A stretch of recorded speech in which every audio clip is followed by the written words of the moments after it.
Okay, we're going to go ahead and get started. Welcome to our panel discussion, Resisting Regression, Safeguarding Social Work Science in the Face of Anti-DEI and Anti-Democratic Initiatives. So today, we face a critical juncture in the history of social work and higher education. A growing wave of anti-DEI and anti-democratic initiatives is sweeping across our society, posing significant threats to the core values and research in social work. These initiatives are not just political statements, they have profound impacts on our ability to create inclusive, equitable environments and address systemic inequalities effectively. As social work researchers and practitioners, our profession is fundamentally about advocating for marginalized populations, and this is being jeopardized, and we stand at a crucial point where our long-standing efforts in democratizing and decolonizing social work knowledge are under threat. This panel discussion is an urgent call to action. We aim to illuminate the recent laws and regulations that are eroding the progress we have made, again, with DEI efforts. And these aren't abstract legal challenges. They have tangible adverse effects on social work science and more broadly on our vision of a just and equitable society. So together, we will explore strategies to resist these regressive efforts, safeguard our scientific integrity, and continue our vital work in social work research and practice. This is a pivotal moment for us to unite, speak up, and take action to uphold the values that define our profession and society. So let's engage in this critical conversation and find ways to protect and advance our collective mission. So the panel for today will analyze the impact of anti-DEI and anti-democratic initiatives and movements on social work research, particularly with vulnerable populations, and discuss their effects on the profession and the communities that we serve. And then we'll also propose strategies to counter these threats and protect our social work's core values. So I would like to begin by introducing the panelists for today. I'd like to start out with Dr. Mimi Abramovitz, the Bertha Capel Reynolds Professor of Social Policy, Emerita at Hunter College Silverman School of Social Work. Renowned for her extensive research on poverty, inequality, neoliberalism, nonprofit organizations, and activism, with a specific focus on the intersections of race, class, gender, and history. An accomplished author of 4 books and over 90 articles. 91, we just published one on integrating social work history into education. She's currently working on her latest project called Gendered Obligations, the history of activism among Black and white working class women since 1900.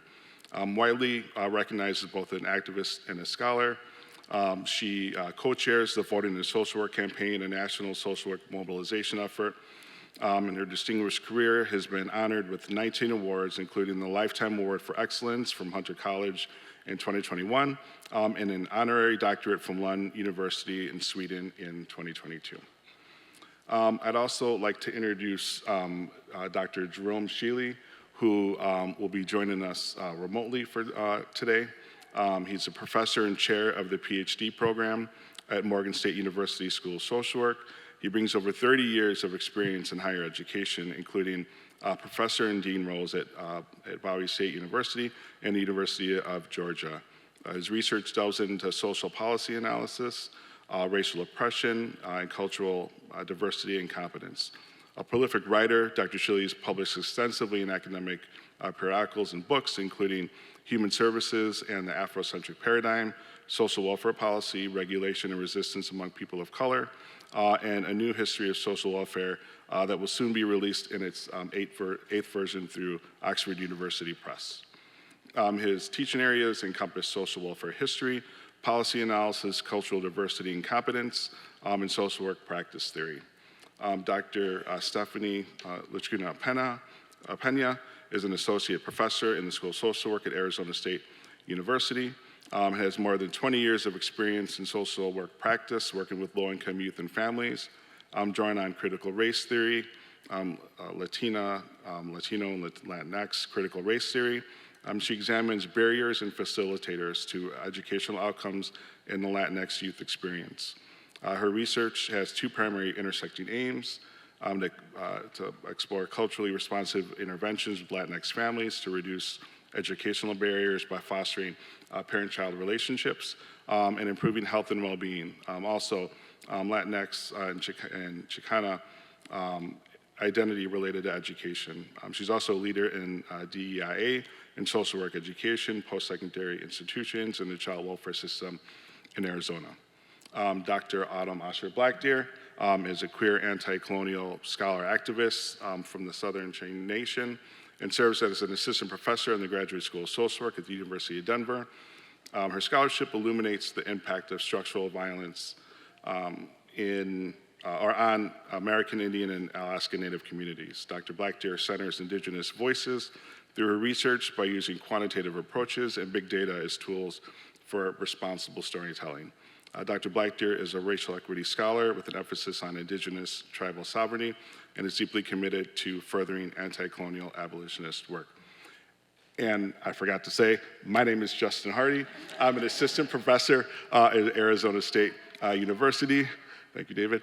I conduct historical research around the contributions of Black social workers and communities to social welfare and social work history. To begin our discussion, I've asked each panelist to share their thoughts on how articulating threats and understanding the implications of anti-DEI and anti-democracy movements and the impact that they have on social work. And so I'd like to invite Mimi up to get us started. Thank you.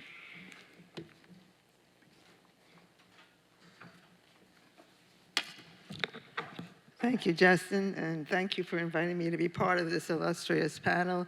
I'm very happy to talk about this topic. If I'm a little hoarse, I hope you can still understand me.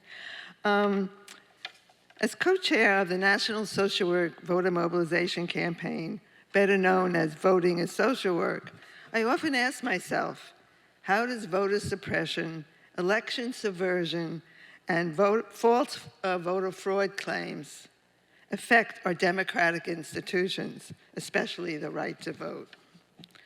Unfortunately, the attack on democracy has now spread from the voting booth to the classroom. Led by late state lawmakers, the ideological war on DEI in higher education, which affects us all, imperils the academic freedom that protects scholars who speak out and teach unpopular ideas. I think there are a few in this room who do that. The project, the Anti-DEI project, is highly racialized. Like voter suppression, the battle over DEI represents still another backlash against the gains won, especially by persons of color. Like CRT, politicians make DEI a rallying cry, a dog whistle, if you will, to reverse progress that challenges white supremacy. And they have a strategy. In 2021, bills to defund, rein in, or otherwise punish universities took off, aiming at individuals, then programs, and then university governance structures. First, the lawmakers pressed universities to sanction or fire outspoken faculty and cancel classes. Next, they required universities to remove public diversity statements, eliminate anti-DEI trainings, and close DEI offices. This is happening all over the country. And then there was some public disapproval of it, so the DEI foes started to shift gears.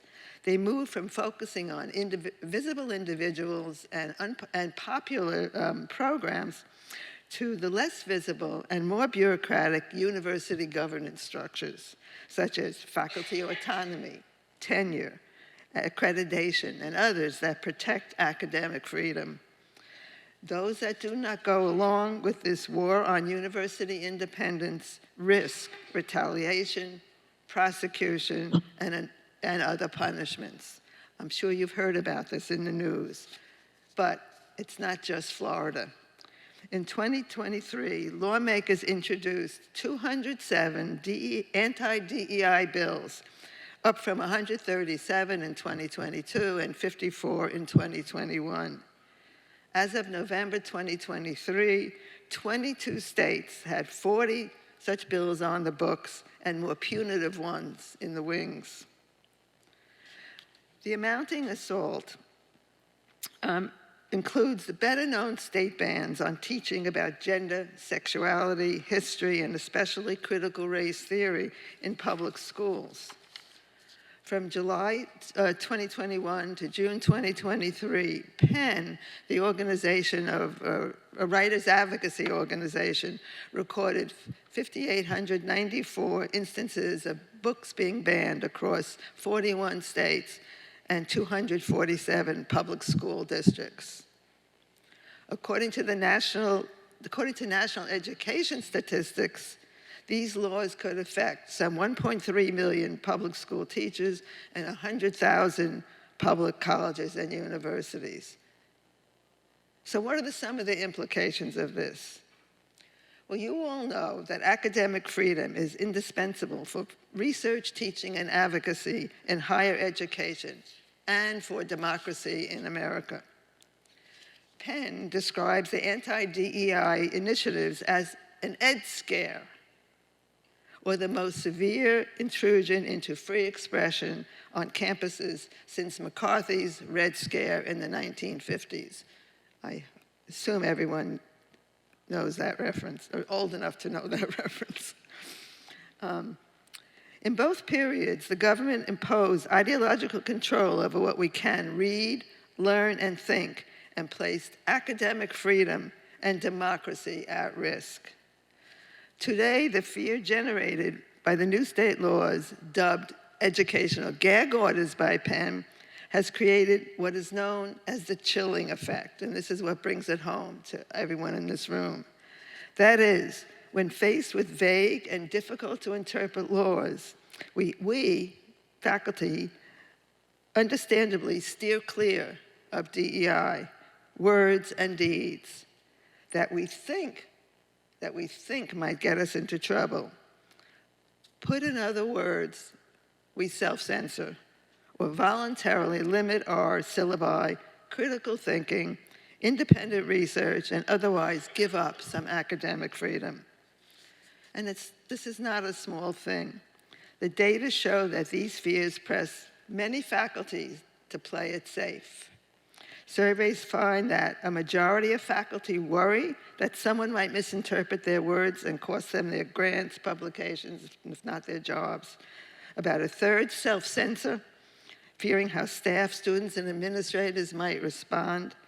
More than a few faculty have removed content from courses that appear to DEI. I see heads shaking.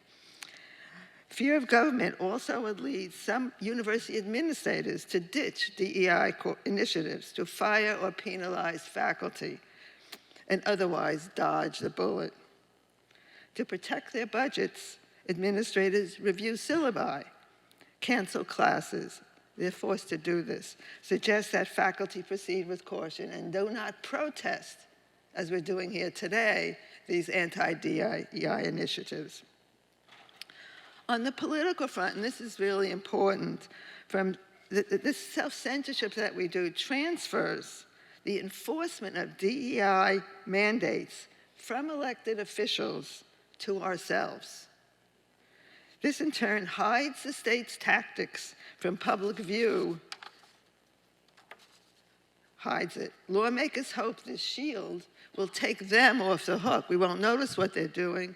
It may, and that's a problem, but it may not protect our jobs, research, or reputations. These fears are not unfounded. A survey of college faculty reported that a majority have endorsed academic freedom, rejected harsh punishment for outspoken colleges, and opposed canceling speakers. However, and this is the hard part, 16% of the faculty face threats or were actually disciplined for what they said or did or wrote. 34% experienced peer pressure to avoid controversial issues. 91% reported being at least somewhat or at least likely to do so to self-censor across many academic venues, including social media. Only 8% said they did not self-censor. So I'd just like to pose a question to the room. Does anyone here, I mean, if you'd like to raise your hand, it would be interesting to see, experience this chilling effect? Well, no, I actually skipped something. Let me just preface that with a sentence. Hold on. These surveys probably did not include social work, education, but we are vulnerable too. For one, we are housed in targeted institutions wherever we live. And second, as everyone knows, we work with marginalized populations and are committed to social, economic, and racial and gender justice. Now I'll ask, has anyone experienced the need to self-censor or so? If you just raise your hand, we just have a sense. Okay, it's hard to admit it, but I see a few hands up, and I think one thing we need to do is we need to study ourselves. We need to find out what's going on in social work on this front, and I hope to be able to do that at some point. Fighting back. The foes of DEI challenge education as a public good in democracy. They hope that an uninformed public will be less likely to resist their efforts to curtail free speech and to shake the pillars of democracy. The anti-DEI forces understand that they win when the public accepts that it's okay for the government to tell us what to think. They win when the public loses track of its history and rights. We know that we can only win. We can only win if we fight back, and we are. The anti-DEI and the anti-democracy mandates have clearly cast a spell over America's classrooms. But I'm happy to report individual and institutional resistance. Individual faculty and students are avoiding and or leaving universities in targeted states. Institutions, including the AAUP and the CSWE and others, are speaking out, and there'll be more on this when we have our Q&A, our discussion. And social work leaders, including many in this room, we are very well positioned to stand with our national associations and take steps at home, which we'll discuss later also. So to conclude, education is the training ground for civic engagement and the pathway to informed public discourse. It shores up our faltering democracy. We can and must protect DEI in public schools and higher education. We can and must redouble our efforts to teach about systemic racism, patriarchy, inequality, heterosexism, anti-Semitism, and colonialism. If we tolerate state actions that violate professional and humane standards, we risk alignment with the foes of DEI and democracy. We risk alignment if we're silent. We must speak out. First they came for the DEI critics, and then they came for everything and everyone else. If not now, when? Thank you.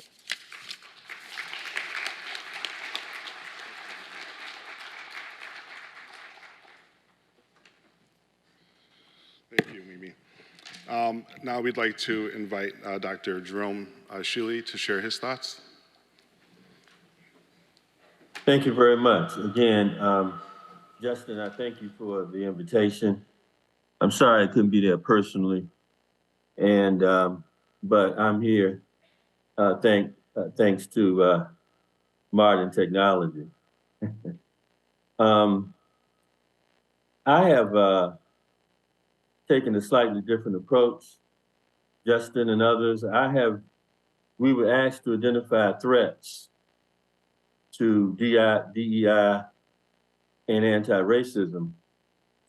And I have identified internal threats, that is internal to the profession of social work, because I think we have some problems in our profession. And I've also have identified external threats. And I believe that these threats are reciprocal and that they reinforce one another. I'm going to start with the internal threats. I've identified 3 internal threats, that is internal to social work, our profession, and I've identified 3 that are external to our profession, but of course that have influence on our profession as well. The major threat internal to social work is the gap between the intellectualization of racism and the engagement in behaviors that perpetuate racism. Unfortunately, and I say this, too many social work educators, administrators, practitioners, and students oppose racism verbally and publicly, but still behave in ways that reinforce white supremacy. Thus, there's a gap between what people might refer to as the word and the deed. Indeed, some people refer to this contradiction as the non-performativity of anti-racism. The bottom line is that the implications of this contradiction, this internal contradiction in social work, is that social work's legitimacy in the struggle against racism is significantly compromised. And this is a major problem. A second threat, internal threat, is what I've referred to as the equality of oppressions paradigm that dominates social work education. This paradigm assumes that every source of oppression is exactly equal to others in their severity, frequency, and production of human degradation.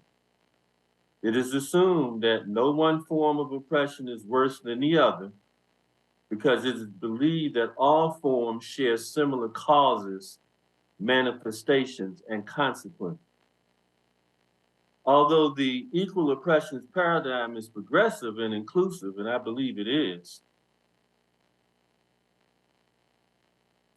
that it diminishes attention given to racism and anti-racism efforts in social work education and curriculum. Indeed, the CSWE's new EPOS Competency 3, which is engaging in anti-racism, diversity, equity, and inclusion in practice, includes almost 25 dimensions of diversity. The question is, can we fairly and adequately cover racism and anti-racism efforts in the social work curriculum when we also are supposed to cover 23, 24, or 25 other forms of oppression? The final internal threat to anti-racism in social work is the continued dominance of Eurocentric theories in social work education. We continue to rely on Freud, Skinner, and Erik Erikson. Generally speaking, these theories were not established to address issues of racism, as well as other forms of oppression. Indeed, some even maintain that many of these theories implicitly promote intellectual racism. And of course, if we go back in their original form with people like Lewis Terman and others, many of these theories explicitly promoted intellectual racism. Moreover, the primary reliance on Eurocentric theories in social work education suppresses the integration of theories and conceptual frameworks that emanate from people of color. Those are the internal threats. I now offer the external threats, which also are problematic as well. The first external threat, and Dr. Abramovitz talked about this, is really the ongoing political conservative movement that is very powerful and that has its foundation in the deflection, de-emphasis, and denial of American racism, both historically and contemporarily. Governor DeSantis' executive actions in Florida represent a poignant example of this conservative activism, as well as the recent Supreme Court decision on affirmative action. The secondary threat that emerges from the very powerful conservative movement is the glorification of the value of individualism, the belief that all success and failure is attributed to the individual's behavior and decision-making. This value is the threat to anti-racism efforts because it blames the individual alone for their life condition. It essentially decontextualizes the individual and denies the influence of broader social forces. A second external threat is the presence and publicity of high-profile people of color, especially African Americans, who have achieved positions of power and prestige nationally and internationally. Some examples would be Barack Obama, Oprah Winfrey, Kamala Harris. This occurrence has caused many to believe that racism is no longer significant or relevant in determining one's success in America. In other words, a lot of people have described the post-Obama era as a kind of post-racist America. Of course, then came Trump.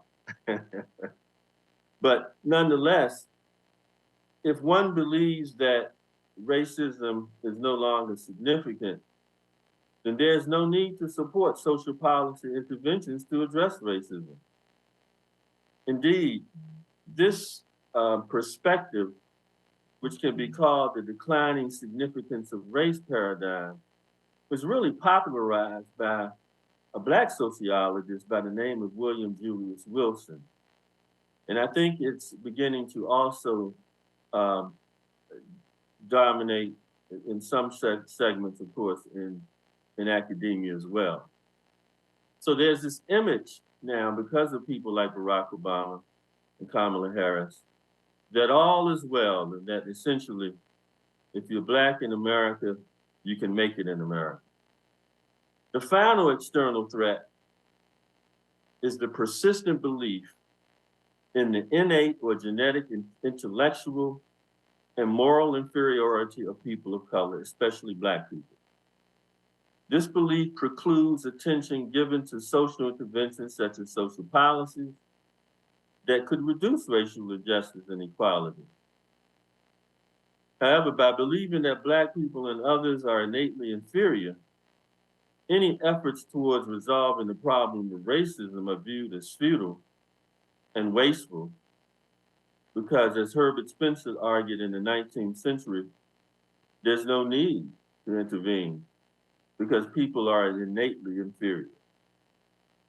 Thank you very much again, Justin and others, and I look forward to our discussion.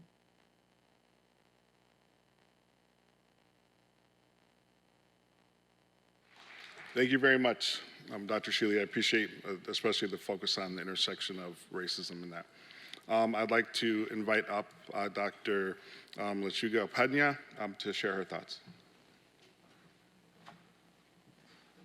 Thank you, Dr. Harty, and thank you all for being here. It sounds like, or it looks like, this is an important topic for all of us.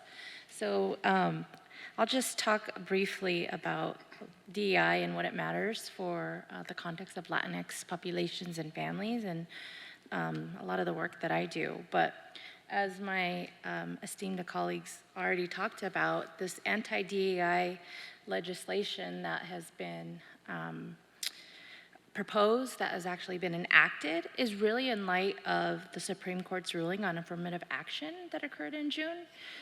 And we know that this is not a new battle or a new fight for us. This has been going on for 50 plus years. It's just, as one of my good colleagues and friends reminded me, it's packaged and looks a little bit different. So we've been in this fight and been doing this fight for a long time. As a reminder, it not only will ban mandatory DEI training that we often participate in or facilitate, but it prohibits these institutions from using things like diversity statements I know we just went through a redevelopment of our mission statement and wanted to be really clear about our perspective on anti-racism in social work. So things like that would be impacted. We talked a lot about how Texas, Florida kind of began that momentum of anti-DEI, and now states like South Dakota, Tennessee, North Carolina.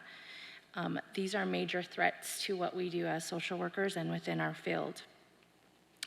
Defunding DEI offices, officers, programs that support students of color often are the places I know that I found as a student where I found some connection and some belonging because they could understand my experiences, or curricula content that really spoke to my history and what I went through in my education system. That's all being dismantled, right? That's what's at risk. I want to talk a little bit about what this means for the Latinx population. Texas has a 40% Latino population. And the fact that they can't talk about their own history in lands that were part of Mexico, right? And that the border crossed us, we didn't cross the border. And then Florida has 27% Latino population, and you can't talk about your own history. The threats and the supports for Latinx students, and in particular, thinking about students that are unauthorized or undocumented. We need to think about what that means for them. The DEI, which I'll speak to in a second, but we also know that DEI really supports the supports and recruitment and retention of faculty of color. And we know that studies have shown that graduation rates for students of color increase with increased faculty diversity. For Latinx students, mentoring is essential. I actually have a student that I mentor in the audience, and being able to find some connection with someone and someone who can understand your experiences has been essential in my own experience, and I find with my students. When we have DEI offices or DEI spaces, student organizations that are related to their personal experiences for students of color, then they find that connection, then they're more likely to stay. In particular, for unauthorized or undocumented students, Texas has the largest number of DACA recipients and DACA eligible people behind California, and this puts students at risk of and leaves them uncertain of their future. As we know, these students don't qualify for financial aid or work-study programs and often rely on privately funded scholarships and are often rare and competitive. And so that goes away. Let's see. In December, and I'm sure you've all have followed this, Abbott signed legislation that gives state and local law enforcement the authority to arrest people they believe to be migrants who entered the state illegally and authorize state judges to report them. So I live in Arizona, and this is just another way of thinking about how SB 1070 really impacted the Latino communities and really caused a lot of fear.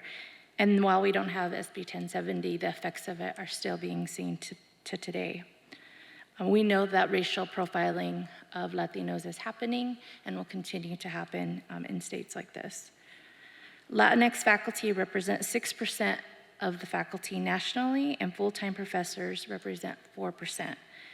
We face scrutiny for our research and our teaching, so we all need to be aware of what's happening, our role in this commitment to DEI, our code of ethics, our 13th Grand Challenge requires us, right, to teach about diversity, equity, and inclusion, mandates us to really be responding to social justice, and that's at risk here and at stake here if we are not able to do that. And then I'll have some other thoughts as we have a discussion. Perfect, thank you. Thank you.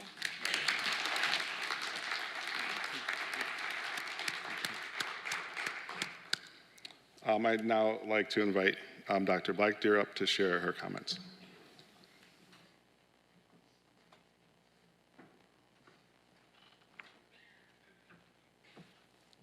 So So in typical academic fashion, I was taking notes as everyone else was sharing.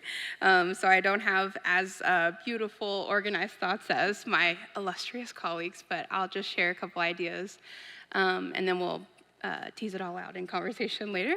But yeah, a lot of my work really centers on colonialism and how colonialism informs white supremacy today. And so that's kind of the fundamental attack on DEI, is to not talk about those two things. And so whenever we don't talk about colonialism, we don't talk about how that informs present day white supremacy, we end up perpetuating those things, right? So there are three main branches of coloniality: the coloniality of knowledge, which is directly what we're talking about, like who can say what we're talking about, whose frameworks can we teach, right?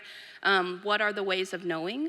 We talk about the coloniality of power, which is all these systems that are making these decisions, right? And saying who can talk about what and how they influence one another.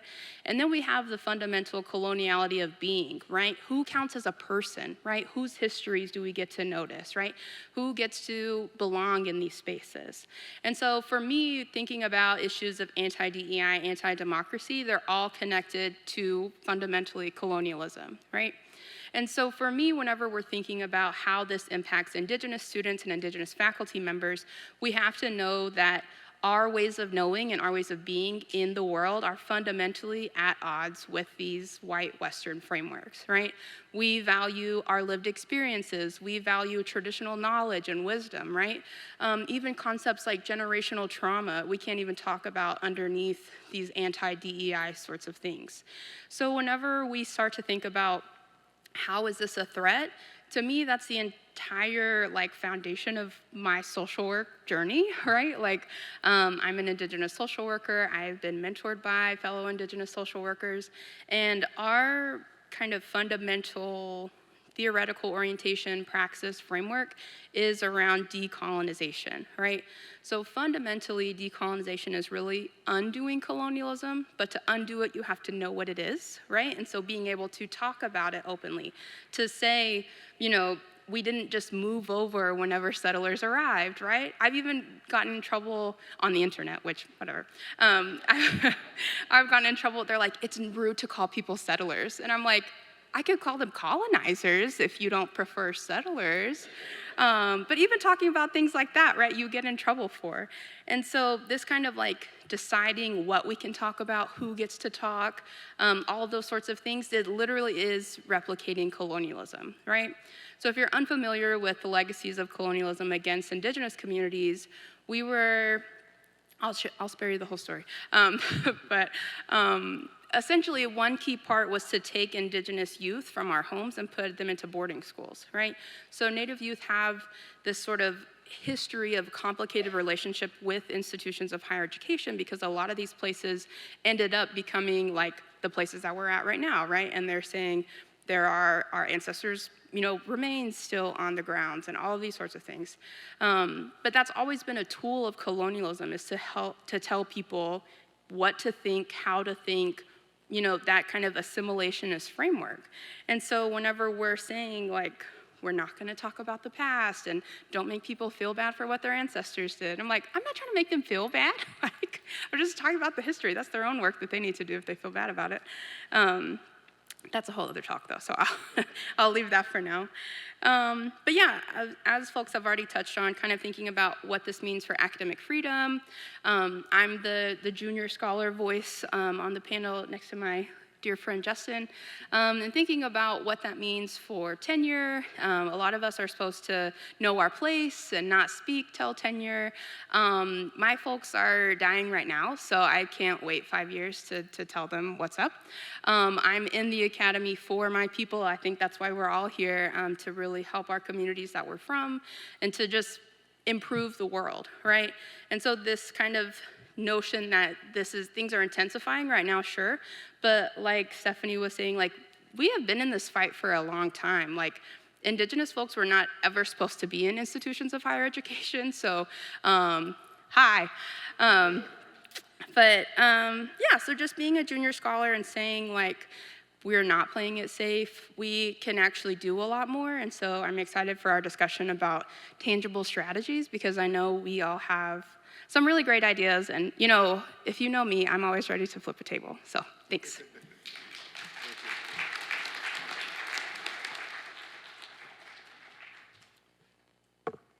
Okay, so we're going to move on to the moderated discussion piece of the panel today. So I want to pose a question to the panel.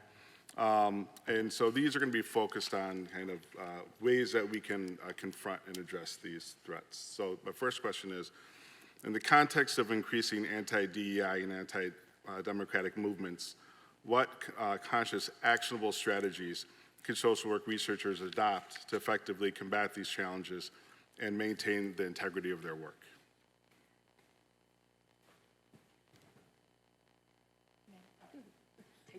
All right, let's get into it.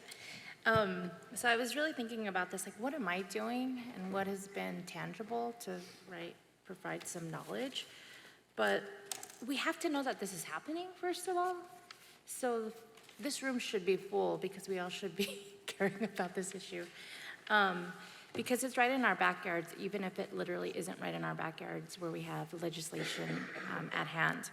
So first of all, know what's happening up the policy level, know what's being proposed, and know what actually is being implemented.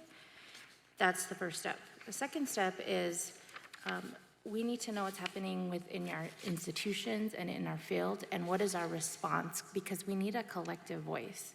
And it just doesn't need to be faculty or faculty of color that engage in DEI or DIA in their research, scholarship, and education. We need our white allies or other allies to do this work.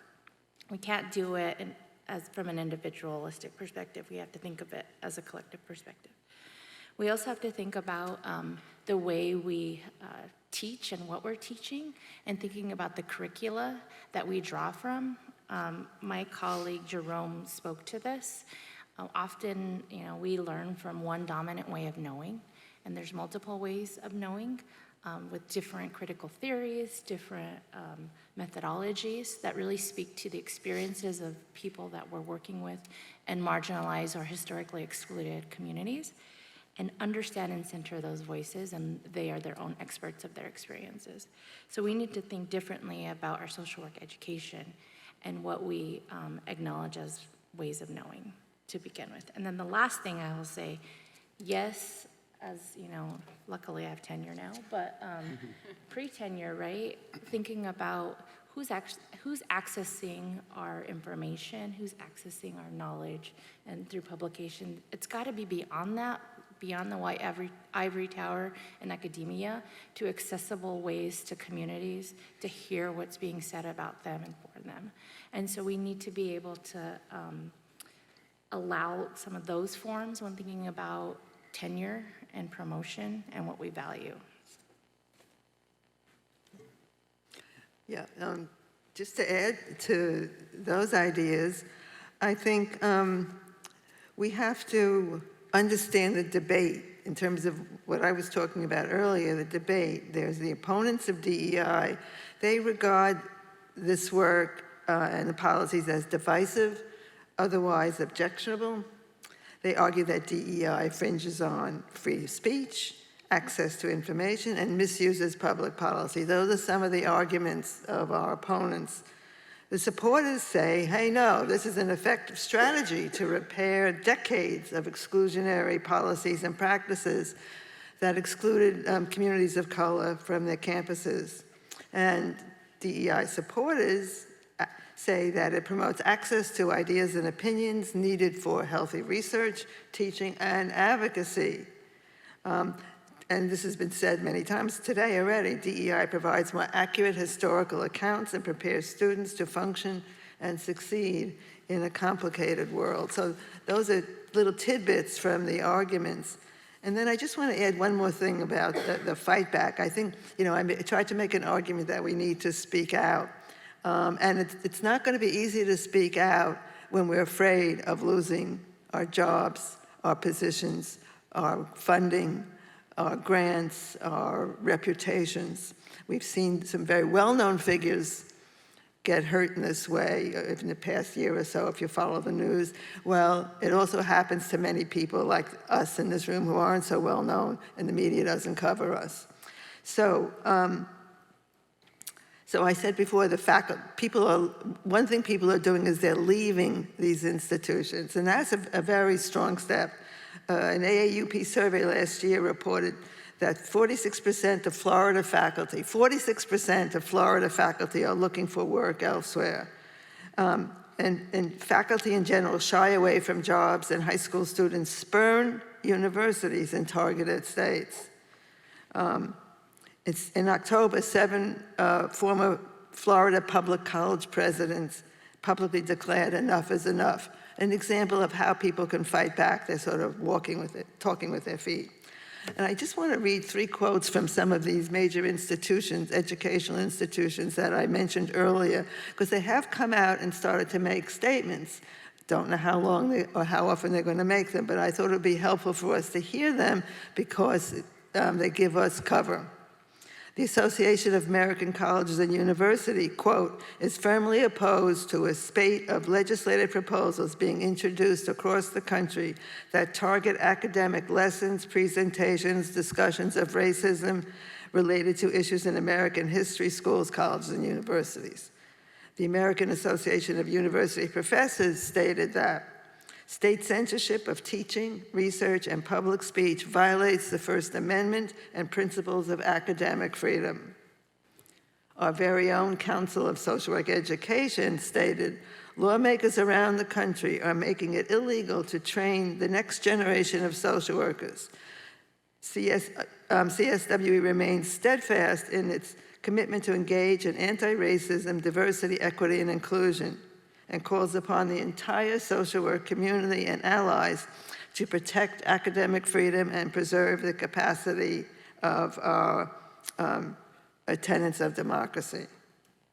We can and must stand with our national organizations, but also to press them to do what is needed. My mother used to tell me, talk is cheap, we need action.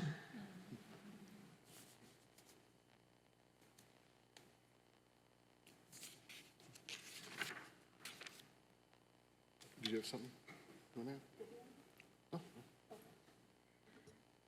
Well, I just wanted to add too, I think a lot of times whenever we talk about strategies, we're like, what can we do? What should we add? But oftentimes, especially in social work, we need to take a step back and look inwards at what we're doing now that's not working. So I think a lot of times when we see like anti-DEI, people are like, oh, diversity statements. And I'm like, I am the diversity, first of all. So like, how is that helpful, right? So journals are starting to add them. How does your article address diversity, blah, blah, blah. And it's like, how are you even conceptualizing diversity? Can we problematize diversity? Is that the actual goal, right? So I think for us to start thinking about what would it actually look like to have an inclusive profession that truly values social justice, let's take a step back, because what we have right now is also not working. So thanks. Dr. Schiele, did you have any comments to add before moving on to the next question? No, just to kind of piggyback on what was just said, I think, unfortunately, social work, and I'm critical of our profession. I love our profession, and I think we're doing a great job on many fronts. But we're too reactionary. You know, in recent years, all of this talk about DEI and racism is a reaction fundamentally to the murders of Breonna, our dear sister, Breonna Taylor, and our dear brother, George Floyd. Before that, right, you still had the same kind of okey-doke discussions about racism and diversity. And all I'm saying is that as a profession, we need to be more proactive. But unfortunately, too many of us in our profession are ambivalent about diversity and anti-racism efforts. Often people don't say that publicly because they fear some kind of retribution, but we need to clean house first and then move forward in a united front so that we can fight this ongoing, very powerful political conservative movement. Thank you. I'd like to move on to the next question. So based on current trends and of what we're seeing developing around anti-DEI and anti-democratic initiatives, what immediate challenges do you foresee for DEI and democracy and social work research, and what might the effects, and how might this affect both short-term and long-term research objectives? Go ahead, Mimi. So in my talk, I mentioned the chilling effect. That is how we are at risk of self-censoring because we're afraid. And this is not it's something that anyone who went up for tenure knew they were careful about what they said and did. Well, this is an extension of that for everybody. So I think that's one of our immediate challenges, and I'm really, really worried about that. We will do this and hide we'll self-censor. The chilling effect will allow the politicians the state, the government, to get off the hook. So, and we will censor. Faculty might decide what to put on the syllabus, what not to put on, what courses to teach, what research methods to use. Administration, the chilling effect, they're at risk of not supporting DEI faculty, courses, research agendas, grant applications. And then there's we work in institutions where a lot of how we manage, how we fare, depends on how others see us and the reputations. And so this insidious fear can be sent through the hallways, and it has a silencing effect. Without even having to do anything, there's kind of a silencing effect. So I'm very worried about that happening, double-fold, triple-fold. And then I'm also worried about the instinct is going to be, let's find some workarounds. Okay, we have to survive. And I totally understand it's not a criticism, but I think it's something we have to be aware of. Workarounds. Okay, so we'll take these 3 courses off to preserve those. Well, I'll just do a little bit, I won't do a lot. Or all these things we can do to try to look like we're not doing it. So we'll change our language. So for example, someone might say, well, we won't use anti-racist, we'll say oppressive systems. Next week, they'll punish us for using the word oppression. In other words, it's a trickle-across effect. So these workarounds we have to struggle with this. I don't have an answer for that, but these are things I think we have to be alert to if we're going to try to protect ourselves and resist this horrible attack. And then in the end, let me just say that if we can't provide our students with the skills and knowledge needed to coexist with their peers on campus, how can we claim to be preparing them for the global workforce? So to the extent that we go along with this, it undercuts the very reason and our mission that social work says it's committed to. So those are some of our challenges. So I lead the content development for our diversity required course for MSW students. And I've been really, with Dr. Harty, who's been an awesome instructor, I'm really intentional about content that I include that really center voices of color and historically excluded voices, and then have important assignments that really speak to their experiences and really align with communities that they're likely to engage with, which are primarily communities of color. So I've been thinking about how might this impact, we're in Arizona, right? It's coming our way. So how might this impact us? I feel like we have to be more cognizant of how we talk about history and historical oppression and white supremacy. And there's been a push to, our panelists' argument that we've been reactive. Some of us, we don't have a choice but to talk about these issues. This is our lived experience. And so we're always thinking about this and have since we were very young. But I'm thinking about how I might have to retool that syllabi, how I might have to think about what content I include, and how I talk about diversity, oppression, and being culturally grounded in our practice with communities, particularly communities of color.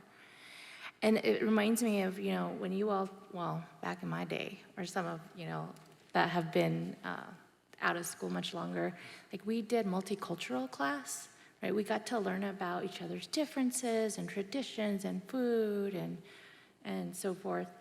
And we learned about Latinos one week, and then African American community the next week, and then, right, each different cultural group, and how we're different. But if we could just see each other as just one person or human race, we would get along. I feel like we're going back to that. And if you don't talk about, right, historical oppression and the history of the United States being racist, will be racist and continue to be racist, then it really is a superficial way of trying to equalize and make things on the same playing field.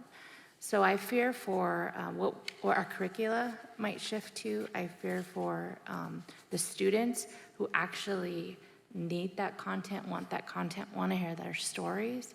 I fear for faculty of color who are probably leaving these institutions, because I know it's been essential for my success is to have faculty of color, and representation matters, right? Us being here, our existence is our resistance. And so I fear for what the implications of this might mean for students in our profession.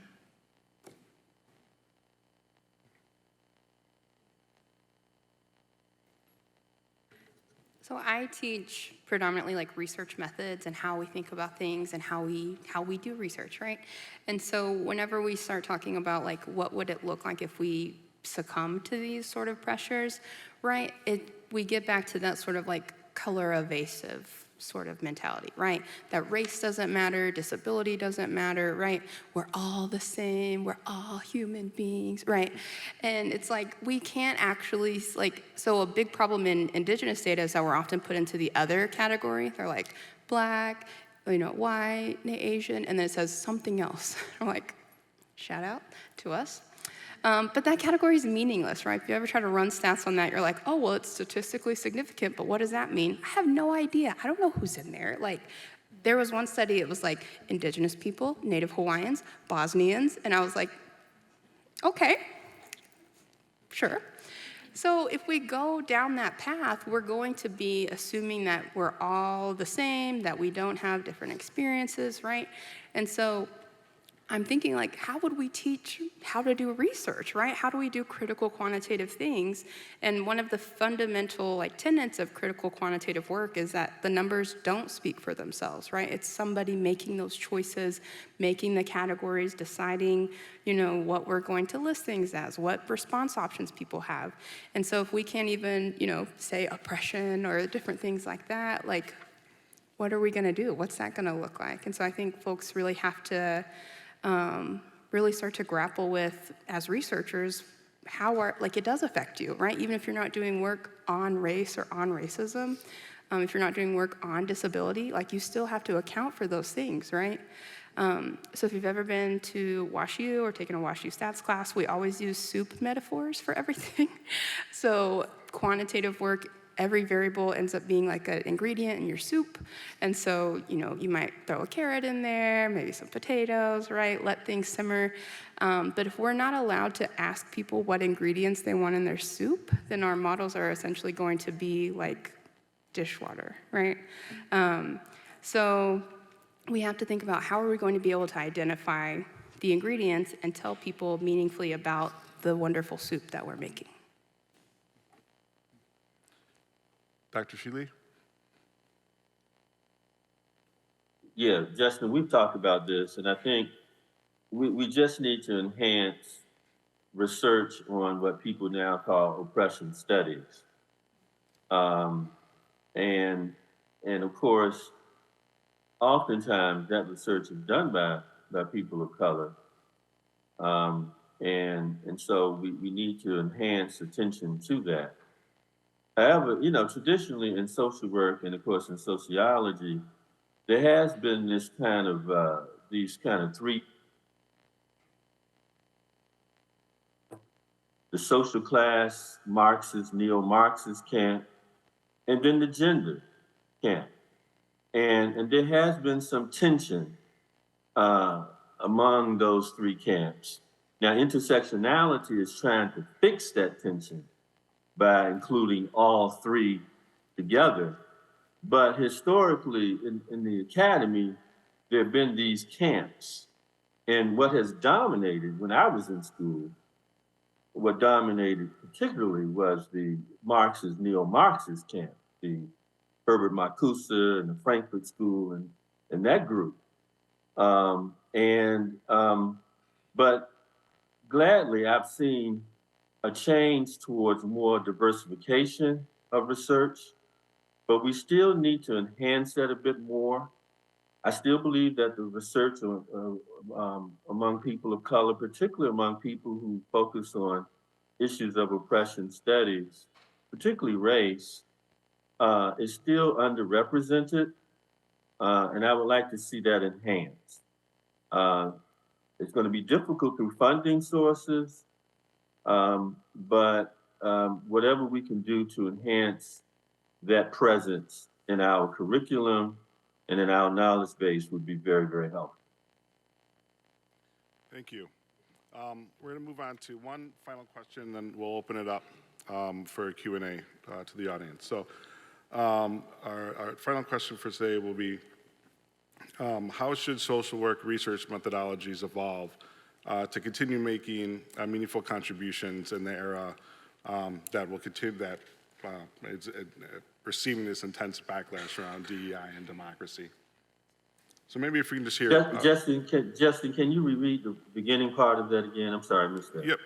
How should social work research methodologies evolve to continue making meaningful contributions in the era increasingly marked by anti-DEI and anti-democratic sentiment? Okay, thank you. Yep. You know, I like to talk. So just a couple of thoughts. We need to bring some of these, decolonizing methodologies, other methodologies, theories that more align with the communities we work with. And they're not in social work. So when I was a student, I had to find it in education, ethnic studies, women's studies. So it's our responsibility to not reinvent the wheel, but draw on some of those approaches and theories and bring them into our field. For me, what that looks like is using critical theories like critical race theory, right? It's an excellent theory. People, our colleagues and other students, when I was a doctoral student, we weren't talking about this in social work. I found it outside of our discipline. So then I wanted to bring it back in and push back to use it in my dissertation and have continued to draw on it. But then that wasn't enough for me to really explain the experiences of communities that I work with. And so for me, that's LAT-CRIT, right? Latino critical race theory that really speaks to those experiences of those communities. And so bringing in outside theories, bringing in methodologies, and having a space for that. So we have a critical race theory social work group where there was maybe 25 of us when we first started, and now there's over 300 of us. And so bringing those approaches into our curriculum, bringing it into your research, and then sharing knowledge, we need more people to do that because these methodologies are more appropriate for those communities and really speak to those experiences.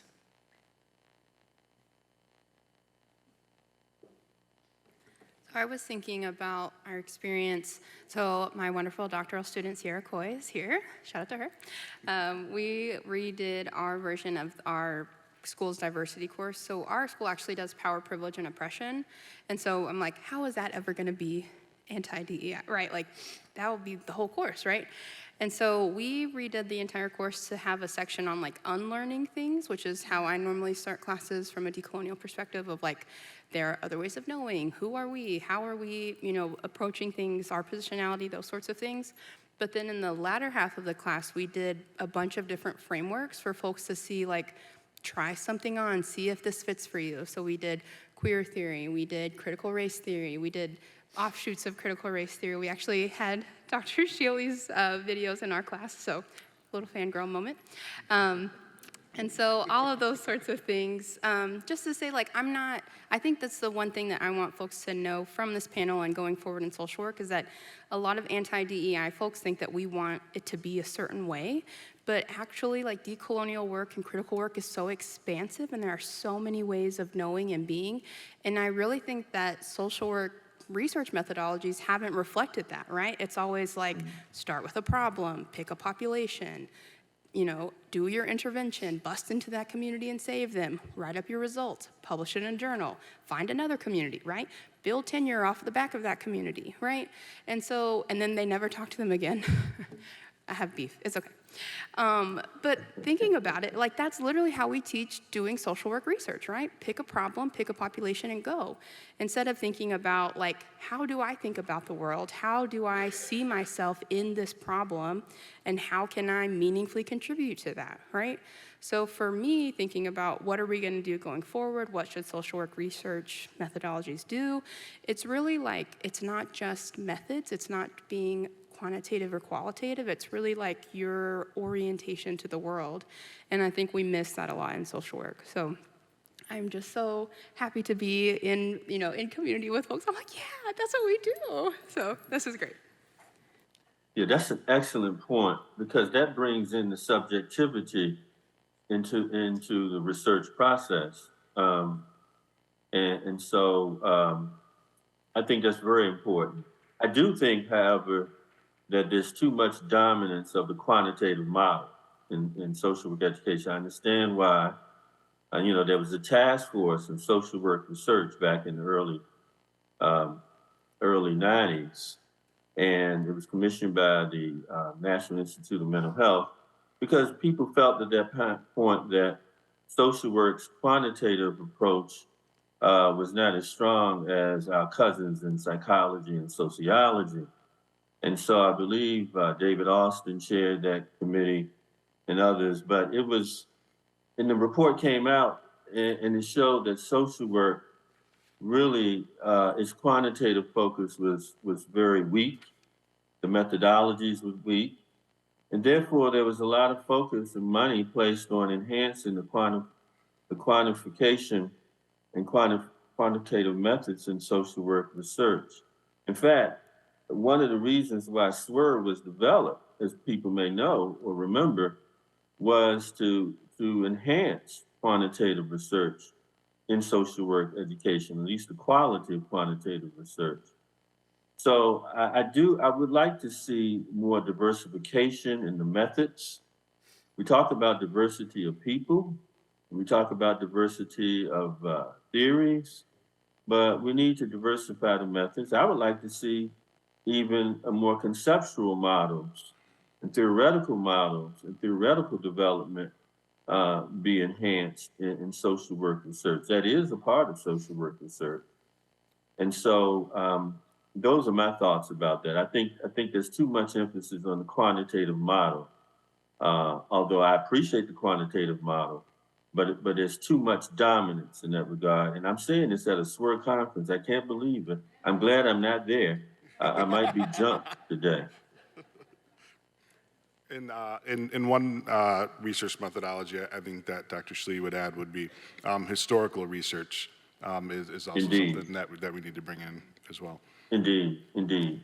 So in addition to these, how methodologies can help us, I want to say a few words about how our institutions can help do these things that have just been spelled out.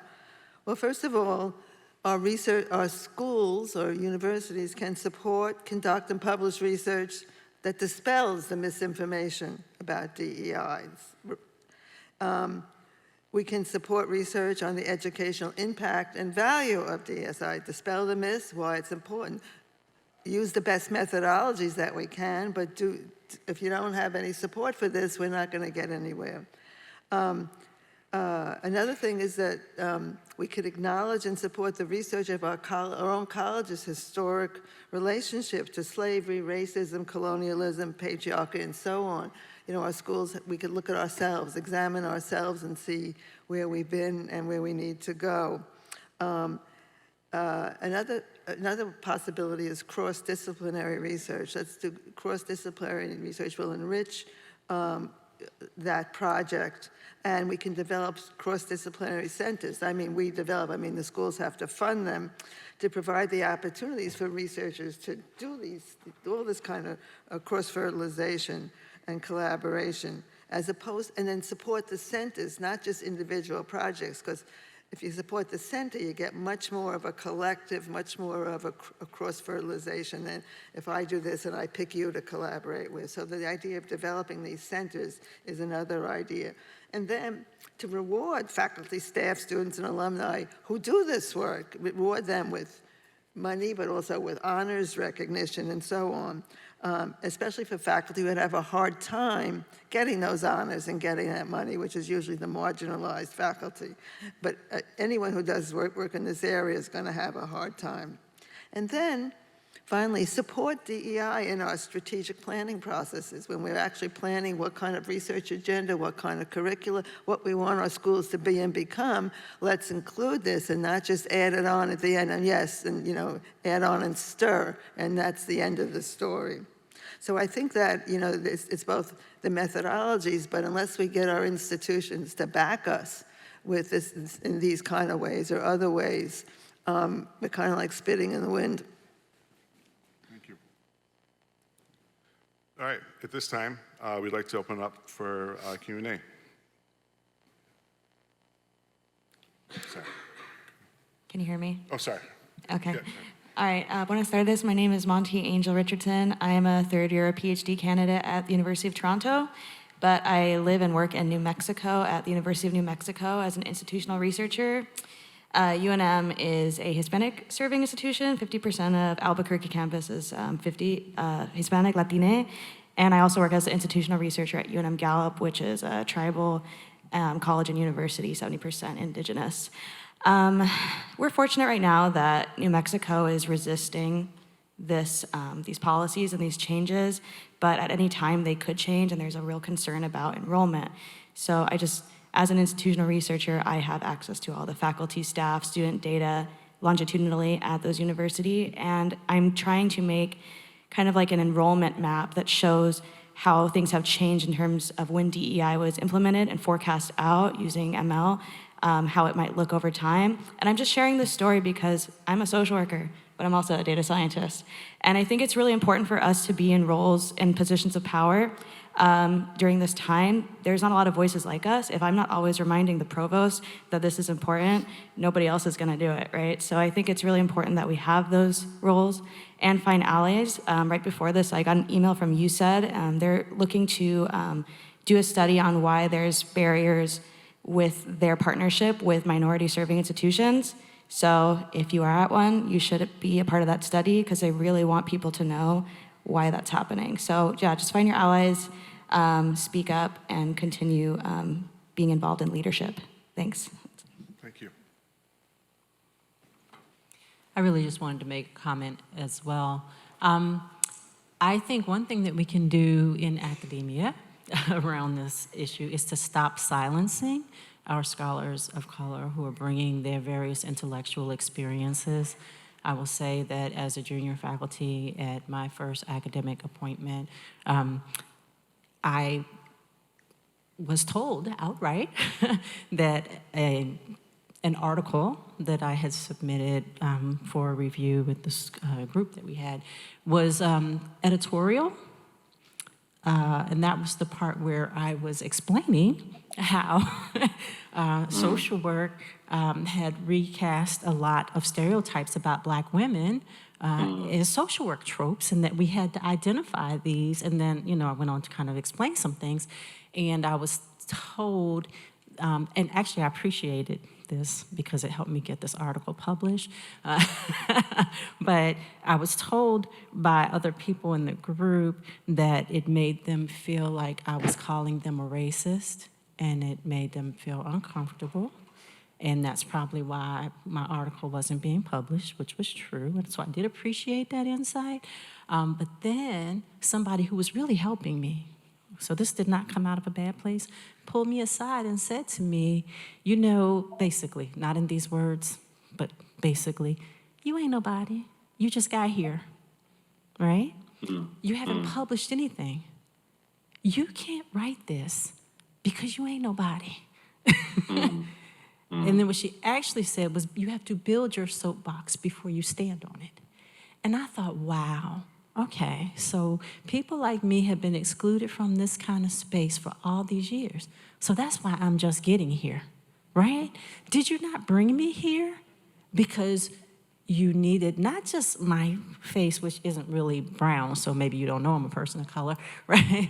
But did you not actually want my contribution, my perspective? Isn't that the value of DEI, which we weren't exactly calling it at that point? So we're silencing. And these are things we do on tenure and promotion committees, on hiring committees. You know, when people are saying things that make us feel uncomfortable and like we're not the nice people that we think we are because we're social workers. Then we throw things like rigor. This is not rigorous. So how can you even begin to start thinking about introducing other kinds of research methodologies, you know, to tell our own stories? Like our opening speaker last night, Elizabeth Clark, was talking about how she really had to press, you know, or people like Zora Neale Hurston, who really had to kind of push on anthropological methods to be able to tell the stories that needed to be told. So I just want to put that out there. Stop silencing. How can you support bringing forth voices in scholarship and affirm that this is actually knowledge, production that's valuable?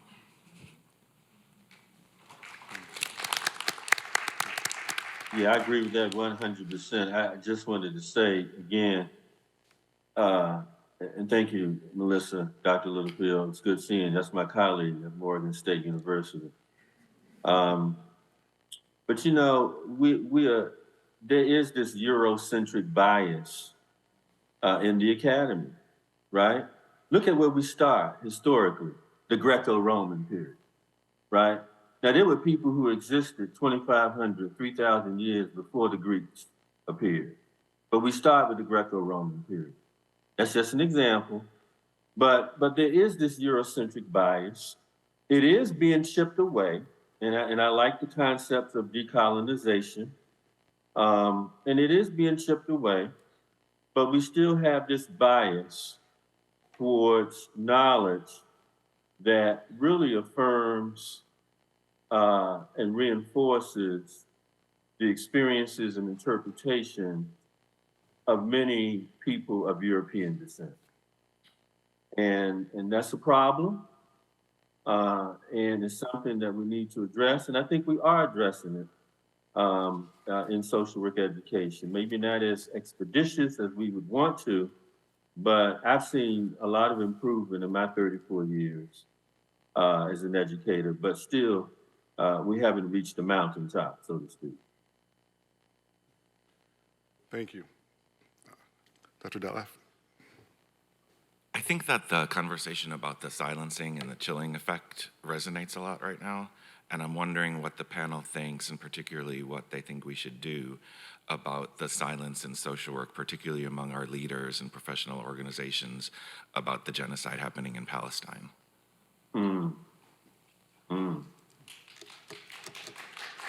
Yeah, that's deep, Alan. And guys, that's a major problem too. And by the way, Alan, I appreciate your research in abolitionist movement. I really do. I think you deserve a round of applause. I appreciate you. But you know, that's a deep question. It's gosh, there's so many dynamics there, and so much suffering, and the United States government has been complicit in many ways, in so many ways, not just in the whole Middle East, but in Africa and other places as well. So, you know, I just don't know, Alan. I just don't know how we handle that. But I do think it's a very important question to raise for us in social work. I know we've had a lot of protests. You know that the president at Harvard was recently fired, the one at UPenn, based on the congressional hearings. I think we all saw that. And it's a deep thing, you know. On the one hand, there are people who say that on the heels of the Third Reich, that obviously the Jewish people in Europe needed a homeland. Then there are other people who will say, well, why develop a homeland here? This is my home, and now I've been displaced. So it's a very, very dynamic issue. But I thank you for raising it. And it's something that we need to address, Alan, 100%.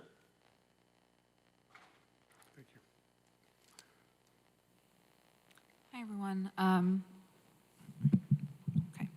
My name is Schiele. It's good to see you, Justin. I'm a fourth-year student at UChicago, and I really resonated with everything that was said on the panel, especially around the chilling effect and self-censorship.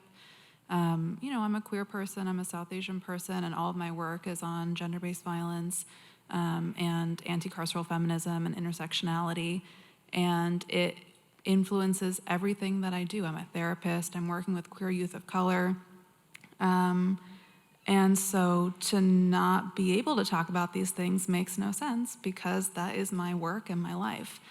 And so I'm thinking about, you know, what this looks like for all of us doctoral students and people on the job market. I hoped to design a class to teach next year on women of color feminisms and queer theory in social work for master's students. And like, that's a dream course for me to teach. And I'm honestly scared about what that means for me as I'm branding myself in a particular way.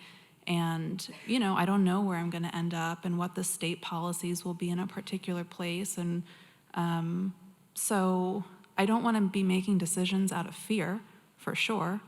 And I want to be pragmatic on some level. So I guess I'm just opening this up for everybody about like what to actually do, particularly if we're not protected in these ways.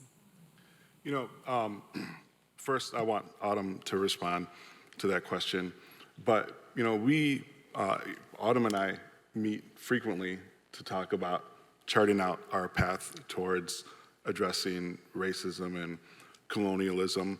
And our conversations are very different when it's just us versus when it's in public. And we're planning on, like, at SSWR meeting to talk more about this and making sure that we found a space that was not by other faculty, where we wouldn't be overheard. And so I think your concerns are certainly concerns that junior faculty have now. But you want to share?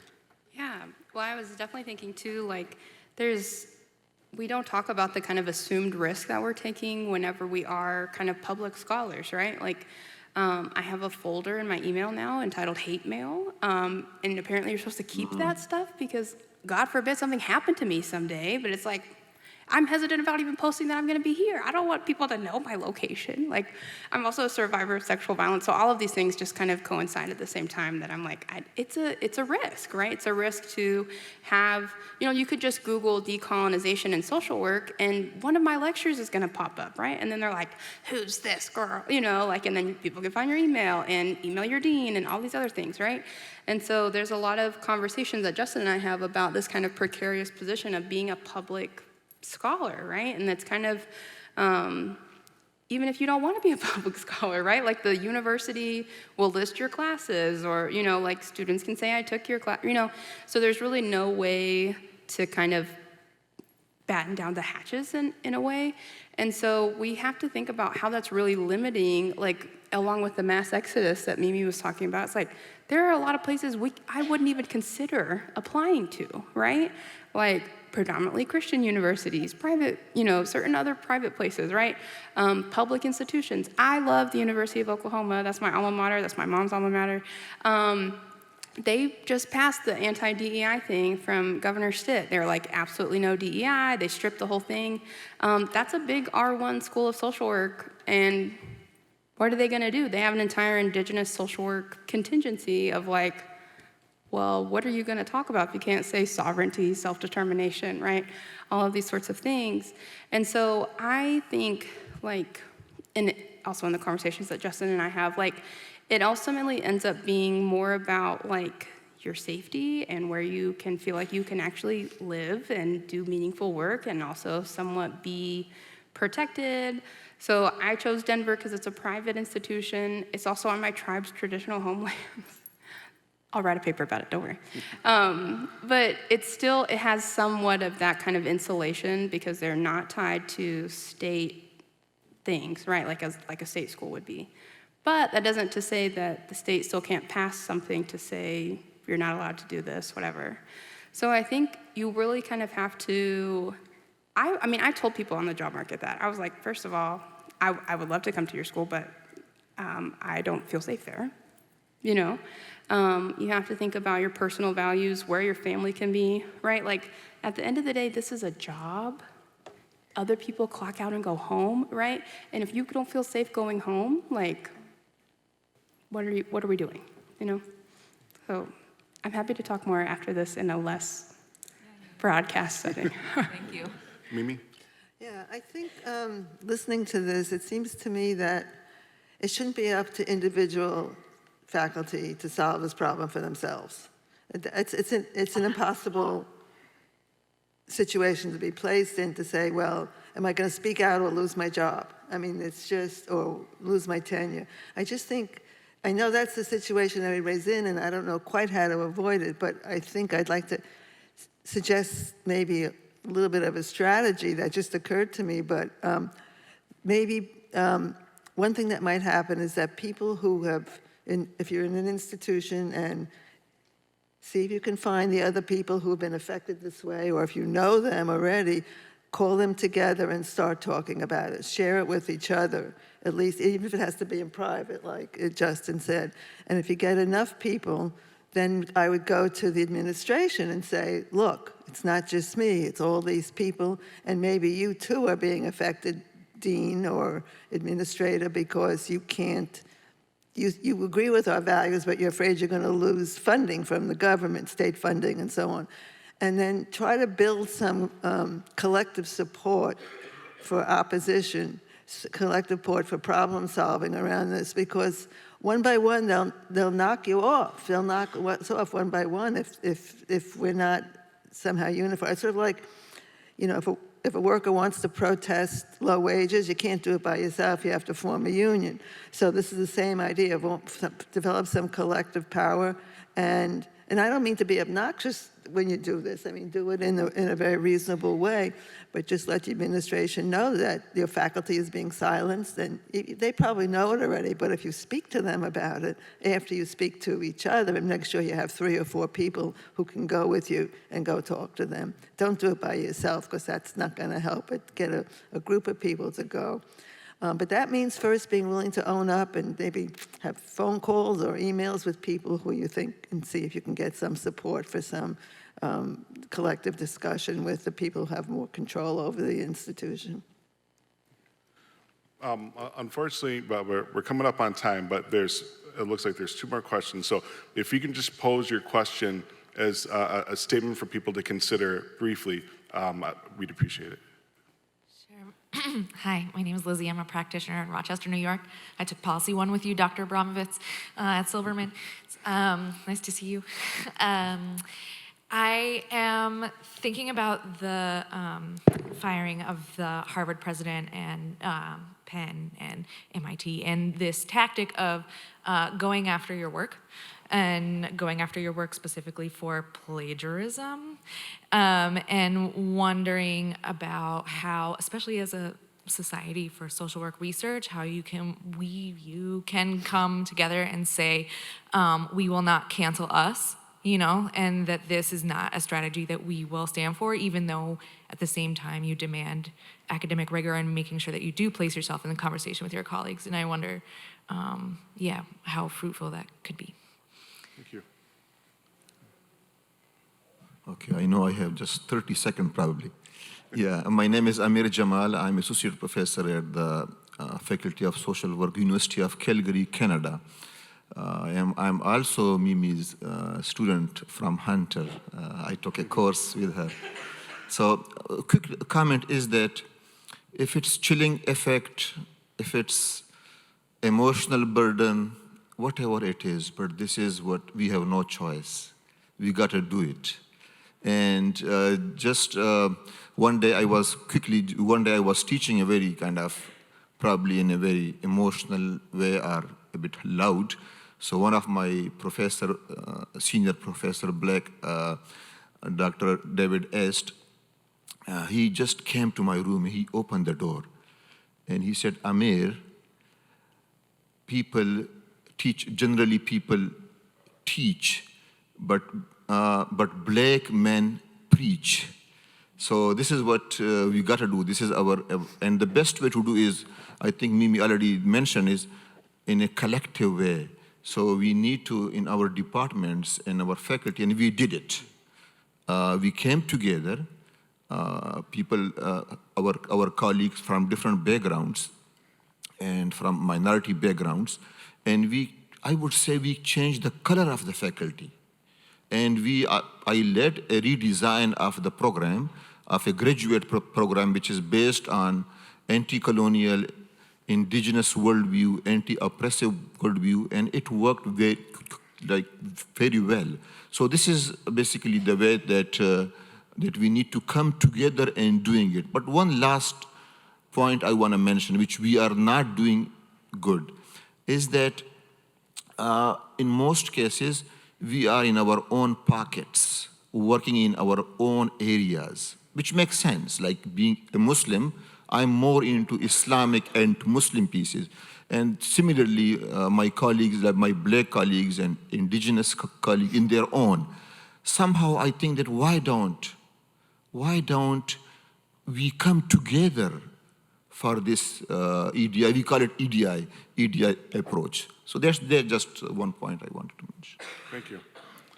All right, that's all the time that we've got. I want to thank our panelists. I'd like to thank the SWR board for inviting us, and especially Dr. Kirk Foster for his help and support in crafting all this. So a round of applause.